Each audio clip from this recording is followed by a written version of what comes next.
رسول اللہ صلی اللہ علیہ وسلم فرماتے ہیں کہ جب بھی کوئی شخص اچھی طرح وضو کرتا ہے اور خلوص کے ساتھ نماز پڑھتا ہے تو اس کے ایک نماز سے دوسری نماز پڑھنے تک کے گناہ معاف کر دیے جاتے ہیں۔ صحیح بخاری حدیث نمبر 161۔ نبی کریم صلی اللہ علیہ وسلم نے فرمایا، جو شخص وضو کرے اسے چاہیے کہ ناک صاف کرے،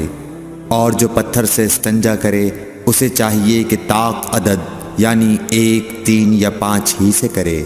صحیح بخاری حدیث نمبر 162۔ رسول اللہ صلی اللہ علیہ وسلم نے فرمایا کہ جب تم میں سے کوئی وضو کرے تو اسے چاہیے کہ اپنی ناک میں پانی دے، پھر اسے صاف کرے، اور جو شخص پتھروں سے استنجا کرے اسے چاہیے کہ بے جوڑ عدد یعنی 1 یا 3 سے استنجا کرے، اور جب تم میں سے کوئی سو کر اٹھے تو وضو کے پانی میں ہاتھ ڈالنے سے پہلے اسے دھو لے، کیونکہ تم میں سے کوئی نہیں جانتا کہ رات کو اس کا ہاتھ کہاں رہا ہے۔ صحیح بخاری حدیث نمبر 163۔ عبداللہ بن عمر رضی اللہ تعالی عنہ کہتے ہیں کہ ایک مرتبہ رسول اللہ صلی اللہ علیہ وسلم ایک سفر میں ہم سے پیچھے رہ گئے، پھر تھوڑی دیر بعد آپ صلی اللہ علیہ وسلم نے ہم کو پا لیا اور عصر کا وقت آ پہنچا تھا۔ ہم وضو کرنے لگے اور اچھی طرح پاؤں دھونے کے بجائے جلدی میں ہم پاؤں پر مسح کرنے لگے۔ آپ صلی اللہ علیہ وسلم نے فرمایا، ایڑیوں کے لیے آگ کا عذاب ہے، 2 مرتبہ یا 3 مرتبہ فرمایا۔ صحیح بخاری حدیث نمبر 164۔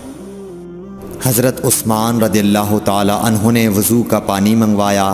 اور اپنے دونوں ہاتھوں پر برتن سے پانی لے کر ڈالا،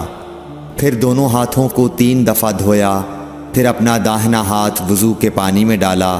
پھر کلی کی، پھر ناک میں پانی دیا، پھر ناک صاف کی، پھر 3 دفعہ اپنا منہ دھویا اور کوہنیوں تک 3 دفعہ ہاتھ دھوئے، پھر اپنے سر کا مسح کیا، پھر ہر ایک پاؤں 3 دفعہ دھویا،